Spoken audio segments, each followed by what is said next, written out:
গতকাল ঋতুর ফ্যামিলি আমাকে দেখে পছন্দ করেছেন, বাকিটা তারা ঋতুর উপর ছেড়ে দিয়েছে। তারা চায় না মেয়ের উপর তাদের পছন্দ চাপিয়ে দিতে। আর এই ব্যাপারটাও আমার খুব পছন্দ হয়েছে। এটা কি আপনার প্রথম বিয়ে? বুঝলাম না। আমি তো হিব্রু ভাষায় প্রশ্ন করিনি, শুদ্ধ বাংলা ভাষায় প্রশ্ন করেছি। আপনার কথার অর্থ বুঝতে পেরেছি, কিন্তু প্রথম দেখায় কোনো হাই হ্যালো না করে আসলে একটা এম্বারেসিং কোশ্চেন করবেন সেটা বুঝতে পারিনি। শুনে কথা ক্লিয়ার করে বলি, আজ আপনি আমাকে দেখতে আসেননি, আমি আপনাকে দেখতে এসেছি। যা কোশ্চেন করার সব আমিই করব। সময় নষ্ট না করে সরাসরি প্রশ্ন সরাসরি উত্তর দিন। আমিও দেখতে চাই আমার ফ্যামিলি কেন আপনাকে পছন্দ করেছে। মা বায়োডাটাতে যা লিখেছে তার সাথে ওর কোনোই মিল নেই। ভেবেছিলাম পুকুরের পানির মতো শান্ত একটা মেয়ে। আমার প্রশ্নের উত্তর দেন, এটা কি আপনার প্রথম বিয়ে? জি বর্তমানে কোনো গার্লফ্রেন্ড আছে? না, অতীত বর্তমান কোনো কালে কোনো গার্লফ্রেন্ড ছিল না। কেন ছিল না? আমি কখনো কোনো প্রেম করিনি, তাই। কেন প্রেম করেন? আপনার কি কোনো শারীরিক সমস্যা আছে? আপনি এই ধরনের প্রশ্ন এত উচ্চস্বরে কেন বলছেন? দুজন শুনতে পাবে। মানুষ হলে সমস্যা কি? আপনি কি আমাকে দেখতে এসেছেন নাকি আশেপাশে মানুষজন? জি, আপনাকে দেখতেছি। আমাকে দেখেন, এখন বলেন আপনার কোনো শারীরিক সমস্যা আছে কি না? দেখেন, আমি এটা কখনো যাচাই করে দেখিনি, তবে আমার বিশ্বাস এ ধরনের কোনো সমস্যা নেই। আপনি আমাকে এতগুলো প্রশ্ন করছেন কেন? কারণ আপনি কানাডা থাকেন, অথচ আপনার গার্লফ্রেন্ড নেই, কখনো প্রেমও করেননি। ব্যাপারটা কেমন অস্বাভাবিক না? অস্বাভাবিক না। আমি প্রেম করিনি কারণ আমি প্রেম করার মতো কাউকে খুঁজে পাইনি, তাই। কারণ আমি পড়াশোনা নিয়ে ব্যস্ত ছিলাম, আর আমি সবসময় চাইতাম আমার সব ভালোবাসা জমা থাকুক আমার ওয়াইফের জন্য। আপনার কি এইচআইভি আছে? না আচ্ছা, আপনি কি আসলে কানাডা থাকেন? না আপা, আমি আন্দরকিল্লা থাকি। আমার সাথে একদম ফাইজলামি করবেন না। আমি আপনার বেআইন না। এখানে আমি কানাডা সিটিজেন, আমার কাছে পাসপোর্ট আছে। আপনি যদি চান আমি আপনাকে সেটাও দেখাতে পারি, কিন্তু আমাকে নিয়ে আপনার এত সব সন্দেহ হওয়ার কারণটা কি? কারণ আপনি কানাডা থাকেন, অথচ ড্রিঙ্কস করেন না, গার্লফ্রেন্ড নেই, নাইট ক্লাবে যান না। ব্যাপারটা আমার কাছে নর্মাল লাগছে না। দেখুন, একটা মানুষ দেশের বাইরে থাকে তার মানে তার এসব থাকতে হবে এর কোনো মানে নেই। কেউ আরো খাবার আছে না? হ্যাঁ, ওগুলো নিয়ে আসেন। আরো ফুড আছে মানে? আপনি কি আগে খাবার অর্ডার দিয়ে রেখেছেন? জি। আমার কি পছন্দ অপছন্দ না জানি আপনি আমার জন্য খাবার অর্ডার দিয়ে দিলেন। বিষয়টা অনেকটা নিজের পছন্দ অন্যের উপর চাপিয়ে দেওয়ার মতো হয়ে গেল না? আমি তো ঠিকঠাক মতো জানি না আপনার পছন্দ অপছন্দ কি, তাই আমি মেনু থেকে মোটামুটি সবকিছু অর্ডার দিয়ে রেখেছি। মানে আপনি এটা শো অফ করতে যাচ্ছেন যে আপনার অনেক টাকা, তাই তো? আমার একটা ল্যাপটপ আছে। আমাদের বিয়ে নিয়ে আপনার মতামতটা জানতে পারি? না, বিয়ের মতো এত বড় একটা ডিসিশন এত জলদি আমি নিতে পারবো না। আমার সময় লাগবে। আপনি দুপুরে কিছু খেয়েছেন? কখনো কিছু খাই নাই। এখনো খাননি? তাহলে চলেন, আজকে দুপুরে আপনি আমার সাথে খাবেন। পরের কিছু নেই। একটু আগে দেখলেন না, একটা মেয়ে খুব রেগে রিক্সায় চলে গেল। সেটা আমার হবু বউ উপর খুব রাগ করেছে, কিন্তু আমি জানি না কেন রাগ করেছে। আপনি খাবেন আমার সাথে, আসেন। তুমি বাবু গেছে গা। একটু দুজনের জন্য দোয়া করে দিন। আমি আর ঋতু বৌমার মনটা যাতে একটু নরম হয়ে যায়, এটা একটু দোয়া করে দেন আল্লাহ। আচ্ছা আল্লাহ, ঋতু বৌমার মনটা নরম করে দিও। লিতু না ঋতু। আবার কোন লিতুর মন নরম হয়ে যায়? ঋতু বৌমার। ঋতু বৌমার। না, না, ঋতু। ঋতু। কি ব্যাপার? তোরা তো ফোন দিলেন যে? আসলে আপনার তো ফোন দেওয়ার কথা ছিল, বাসায় গিয়ে আপনি বলেছিলেন। তাই ফোন দিচ্ছিলেন না, অস্থির লাগছিল, তাই অস্থিরতায় কিছু না চিন্তা করেই ফোন দিয়ে বসলাম। কিছু মনে করবেন না। আচ্ছা, এবার বলুন হ্যাঁ নাকি না। কিসের হ্যাঁ না? মানে আমাকে বিয়ে করবেন কিনা? একদিনে কারোর সাথে দেখা করে কয়েক মিনিট কথা বলে কি বোঝা যায় যে সে কেমন মানুষ? আমার আপনার সাথে আরো দেখা করতে হবে। তবে হ্যাঁ, আপনাকে থ্যাঙ্কস। থ্যাঙ্কস কেন? চলে আসার পর যে ওই অসহায় মহিলাকে নিয়ে খাবারগুলো খেয়েছেন সেটার জন্য thanks। এই কি আপনি জানলেন কি করে? আপনি দেখেছেন পাশের টেবিলে দুইটা ছেলে আর একজন ভদ্র মহিলা আপনাকে সারাক্ষণ দেখছিল। ওরা কারা জানেন? না, আমি কি করে বলবো? দুইটা ছেলে ছিল আমার কাজিন। গেস করেন তো ভদ্র মহিলাটা কে হতে পারে? Have no clue. চেহারাটা আমি ঠিক মতো খেয়াল করিনি, উনি অন্যদিকে ফিরেছিলেন। উনি আমার মা, আমার সব থেকে কাছে, আমার বেস্ট ফ্রেন্ড। আপনাকে সামনাসামনি দেখে যাচাই করার জন্য মা আর আমার দুই কাজিনকে নিয়ে গিয়েছিলাম। চলে আসার পর আপনি যতক্ষণ ছিলেন তারা আপনার সব কর্মকাণ্ড পর্যবেক্ষণ করেছে। আচ্ছা, তো পর্যবেক্ষণের রিপোর্ট কি পজিটিভ না নেগেটিভ? সময় হলে জানতে পারবেন। এখন আমি রাখি, ঘুমাও। আচ্ছা, না, শুনুন, আমি আপনাকে না বললাম আজ দেখা হবে না। আর আপনি এখানে কিভাবে এলেন? ঢাকার রাস্তাঘাট চেনেন? কিচ্ছু চিনি না, তবে গুগল ম্যাপ আছে, ট্যাক্সি আছে, এটা দেখে দেখেই চলে আসছি। আমার না গলা শুকিয়ে গেছে। আপনারা তো ক্লাস করে আসছেন, নিশ্চয় ক্ষুধার্ত। চলেন কোথাও বসে কিছু খাই। হ্যাঁ ভাইয়া চলে। আমাদের হাতে কোনো সময় নেই, আমরা এখন নীল খেতে যাবো বই কিনতে। তাহলে আমিও যাই আপনাদের সাথে নীল খেতে। অবশ্যই ভাইয়া চলেন। ভাইয়া উনি আমাদের সাথে যাই কি করবেন? আমরা বই কিনবো, উনি দেখবেন। কাকে? আপনাকে? না, আপনি ওর কথা মাইন্ড করেন না, চলেন আমরা যাই। চলেন। আপনারা দুজন তাহলে রিক্সা যান, আমরা দুজন ওটা চলে যাই।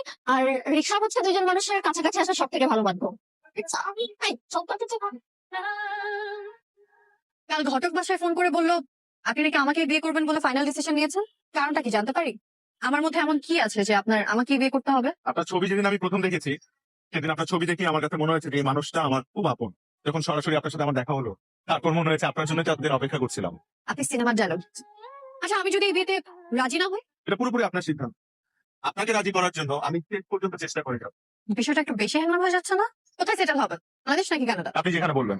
আমি বাংলাদেশের কোথাও যাবো না। তাহলে বাসর রাতেই সব পাসপোর্ট করিয়ে ফেলবো। আমি রান্না করতে পারি।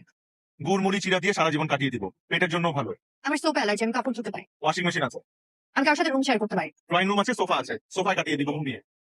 আমরা প্রায় একই রকম দেখতে, বাইরে বেরোলে মানুষ ভাববে হয় আমরা ভাই বোন না হলে বোন। তা তো ভালোই হলো, হাজবেন্ডের সাথে এক্সট্রা একটা ফ্রেন্ডও পেলে। আমার অলরেডি অনেক ফ্রেন্ড আছে, নতুন করে কোনো ফ্রেন্ডের দরকার নেই। আচ্ছা ও এইভাবে কথা বলছে কেন? কথা বলার ধরন দেখে মনে হচ্ছে ও আমাকে বিয়ে করতে যাচ্ছে না। হতে পারে ওর কোনো বয়ফ্রেন্ড আছে যেটা তার বাবা আমাকে বলতে পারছে না, তাই কৌশলে আমাকে অপমান করে বিয়েটা ভেঙে দিতে যাচ্ছে। তাই কালকে ফ্রি আছেন? আমি আপনার জন্য প্রতিদিনই ফ্রি। সিনেমার মতো ডায়লগ ছাড়বেন না। কালকে আপনাকে নিয়ে স্বপ্নপুর যাবো, আমার দাদা বাড়ি।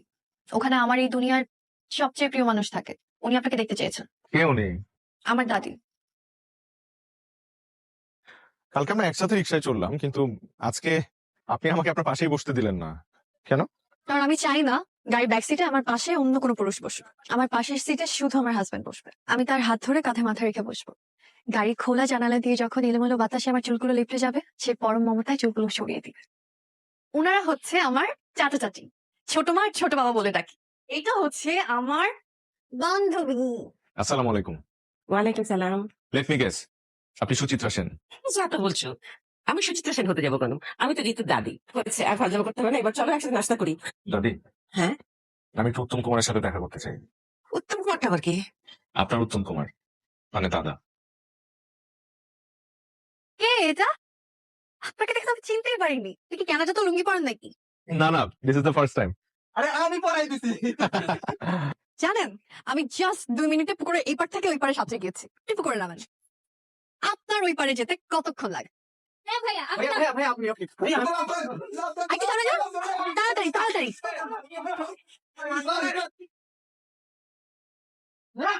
জানি না। ছোট মা। দাদি। আপনি সাঁতার জানেন না, তাহলে পুকুরে নামলেন কেন? আপনি তো নামতে বললেন। আমি নামতে বললে আপনি নামবেন? আমি আপনাকে আগুনে ঝাঁপ দিতে বললে আগুনে ঝাঁপ দিবেন? অবশ্যই দিব। আপনি মনে হয় বাংলা সিনেমা প্রচুর দেখেন, তাই না? কথায় কথায় সিনেমার ডায়লগ দিবেন না। আপনার কিছু হয়ে গেলে কি হতো? ভালোই তো হতো। তারপর দাদার কবরের পাশে আমাকে কবর দিতেন। তারপর আমিও দাদা মিলে বসে দেখতাম কে বেশি কান্না করে, আপনি নাকি দাদি। ভালো থাকবেন আপনি। একদিনই মনটা খারাপ করে দিয়ে গেলে, আবার এসো। ছেলেটাকে কিন্তু আমার খুব পছন্দ হয়েছে। আমার মন বলছে ওর মনটা তো দাদার মতো অনেক বিশাল, ও তোকে অনেক ভালোবাসবে রে। তো দাদ ওকে বিয়ে করে ফেল। আপনার সমস্যা কি? বিদায় না নিয়ে চোরের মতো নামলেন কেন? এই বাচ্চাদের মতো ঘুমাচ্ছিলেন, ডাকতে ইচ্ছে হয়নি। আপনি কি সবসময় মানুষকে তেল দিয়ে কথা বলেন? আমি আবার কখন কাকে তেল দিলাম? আপনি তো এখনো বিয়ের মতামত জানান নেই। আমি আসলে শিওর না। 2টা শর্ত আছে। আপনি যদি আমার 2টা শর্ত মেনে না, তাহলে আমি ভেবে দেখতে পারি। আমি আপনার সব শর্ত মেনে নেব, বলেন এখন না, লিখে জানাও। কাল দেখা হচ্ছে কখন? একটা সময়। কালকে একটা অনুরোধ করি, কাল একটা নীল শাড়ি পরে আসা যায়? আমি তো শাড়ি পরতে পারি না। সমস্যা নেই, এই আসলেই হবে।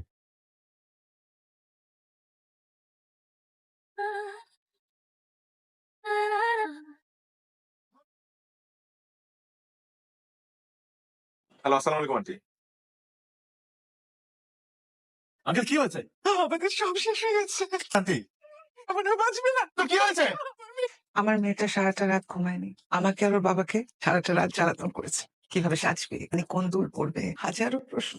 আমি ওর বাবা অবশ্য ওর ছেলে মানুষের দেখে মজাই পাচ্ছিলাম। মাঝরাতে এসে সে আমাদের বললো এটার নাম পাল্টে ফেলবে। না মা, একটু আগে আমি একটা ডিসিশন নিয়েছি। বল।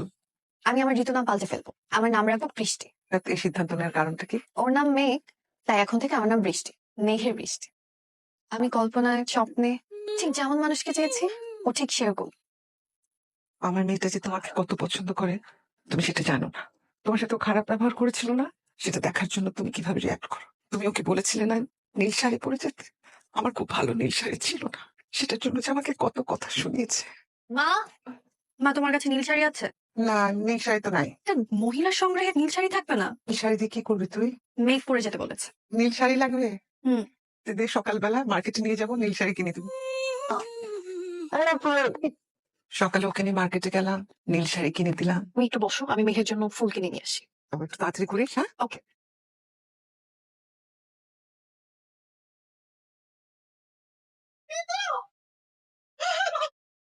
বাবা, আমার মেয়েটা আমার চোখের সামনে ছিটকে পড়লো রাস্তায়, আমি কিছুই করতে পারলাম না বাবা।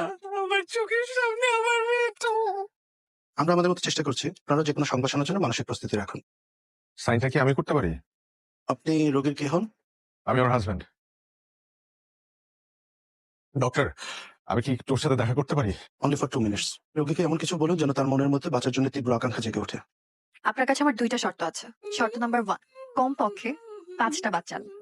অবশ্যই এর বেশি হলেও সমস্যা নাই। তো নাম্বার 2, প্রতিদিন আমার কপালে একটা চুমু দিতেই হবে। ঝগড়া করে কথা বন্ধ থাকলেও এই শর্ত 2টা মানলেই আমি আপনাকে বিয়ে করবো। ইতি ঋতু, সরি ঋতু না, বৃষ্টি, মেঘের বৃষ্টি। সকাল থেকে আপনার জন্য রেস্টুরেন্টে বসে আছি, আপনি তো আসলেন না, উল্টা আমাকে এখানে আসতে হলো। আমি আপনার 2টা শর্তে রাজি, তবে 5টা না।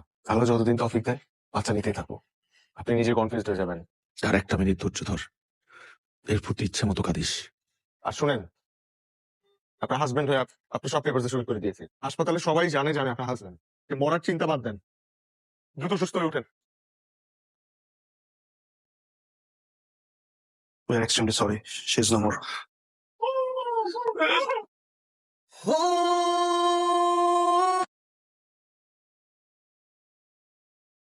তুমি আমাকে 2টো শর্ত দিয়েছিলে, 5 বাচ্চার শর্তটা তো আর পূরণ করতে পারবো না। তো তোমার 2য় শর্তটা পূরণ করার জন্য আমি কানাডা যাচ্ছি না, থেকে এখানেই থাকবো দাদির সাথে। আর প্রতিদিন তোমার কপালে এসে চুমু দিয়ে যাবো।